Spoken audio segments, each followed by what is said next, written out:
Hey guys, welcome back to another retouch session. My name is Joe Pacheco. Just happened to take some pictures of this nice Airline guitar, very 50s, 60s style guitar. I was at a video shoot and I just, during a little break, I like to always just keep snapping, having fun, capturing just random moments like that. As you may know already, those are usually the best ones.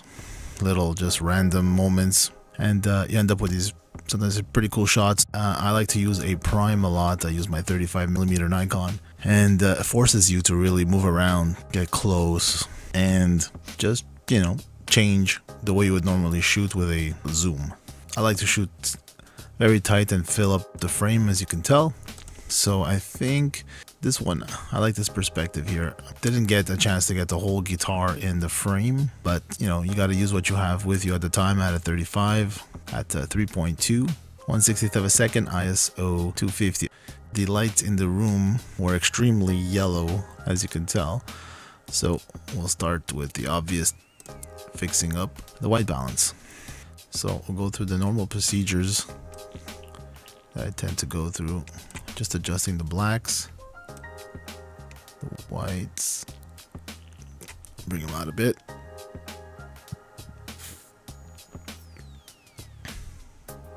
I'll add in some clarity to get it to pop a bit. Exposure seems all right. Let's see.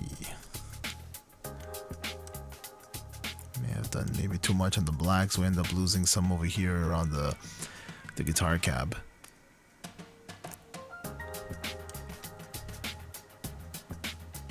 Maybe pull out. There you go. Get some of the shadows. Lift the shadows. Go down. I'll put my normal lens corrections. Remove any chromatic aberrations that may be there. That's pretty much my starting point for this picture.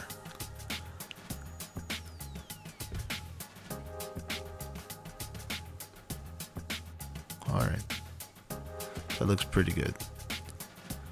There's no weird spots. Detail is really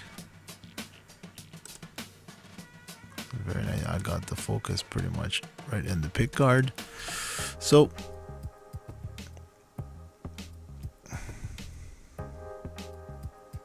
it's a pretty natural looking shot, and I'm pretty confident it would look really good in some black and white, since the white and the blacks dominate the picture. I like to always fool around with some of the presets I've made or collected over the last year or two, just to kind of sort of inspire me maybe in which direction to go. So here we have like a simple black and white, which I like. It's nice. I'm liking a lot of this sort of, this one's kind of cool. It's called Nirvana. Makes it very contrasty. I like these faded style blacks. Always gives it a nice airy kind of vibe. Softens it a bit, the shadows, obviously the blacks. I like to try them out. This one may be a bit too bright. That looks alright. There you go. That looks pretty cool.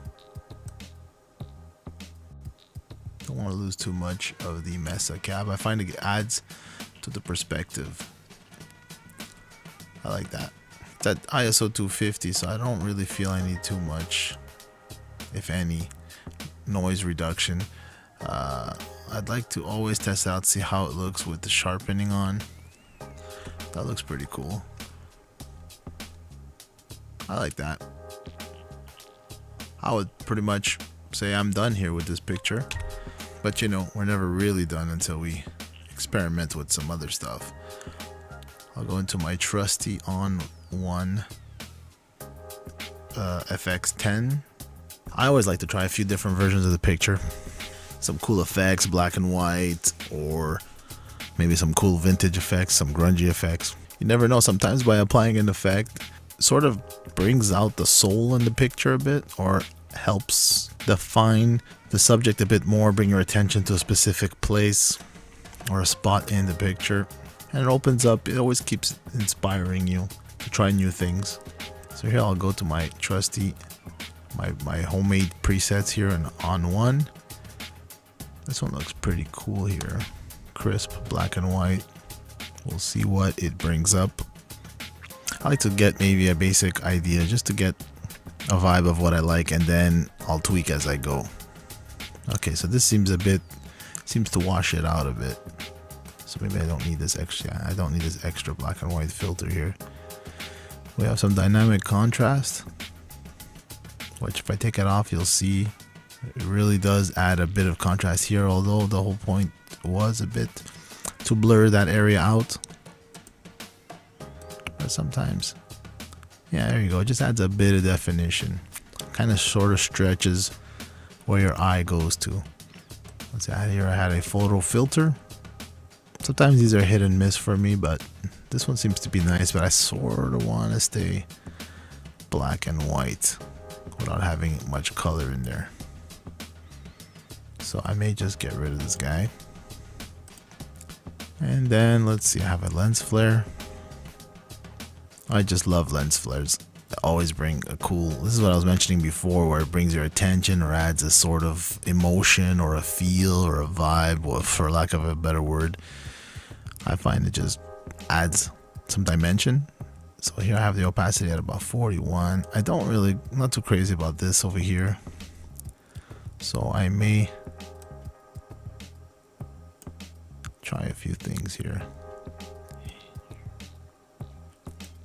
So there, that may be a bit heavy-handed, but I'll try some of their setups here. It's a bit exaggerated. I don't like that. I like not to draw too much attention to an effect, sort of like you almost don't know it's there.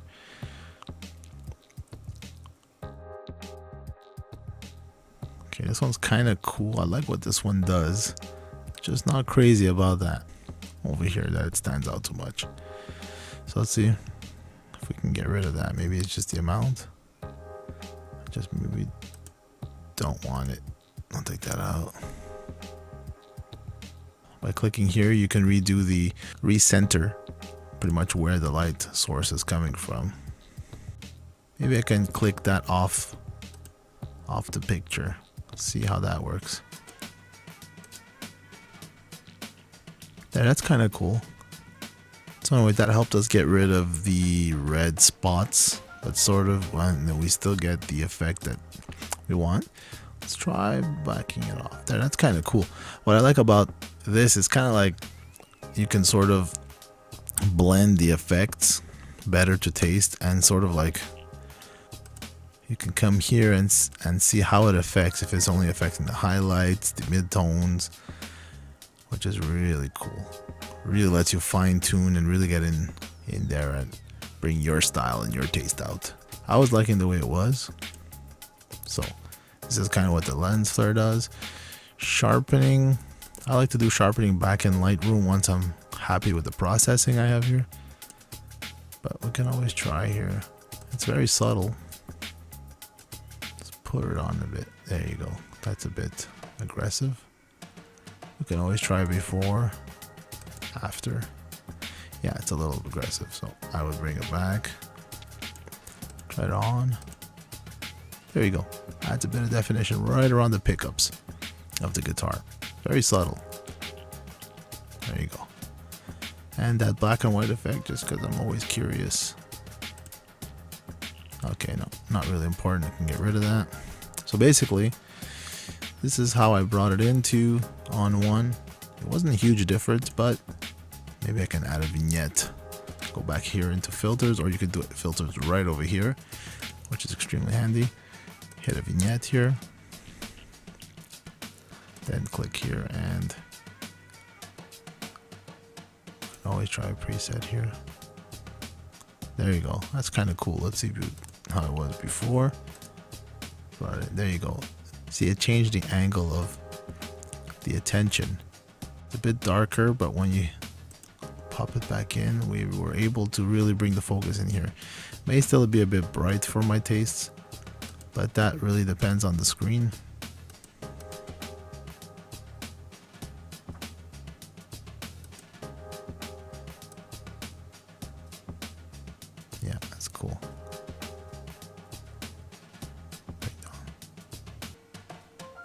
There you go. So again, one last time before and after. I'm pretty happy with that. So I'll hit apply, send it back into Lightroom, and we'll see what we can do from there. So it comes back in as a PSD file. I like working in the PSD format because I can always just come here, say edit in, go back into On1 Effects. I'll go back in there and I'll be able to re-edit the picture. For now, I'm in here. Now let's see if we could just bring in a bit more, because more is better, right? Not always. That's the beauty of what we can do today. We can really push stuff and then back it off. It's all non-destructive. That's the best thing ever, or the worst thing ever. Depends how you look at it. So I like that. So here we have, before I went into On1 10 and I came back in and tweaked just a little bit more. That's pretty cool. So there you go. Remember to just have some fun, not take things too seriously. Keep shooting. Enjoy it. Leave me any comments, any questions, any tips that I can use myself that can make my workflow any faster. That would be greatly appreciated. And I'll catch you next time. Thanks for watching.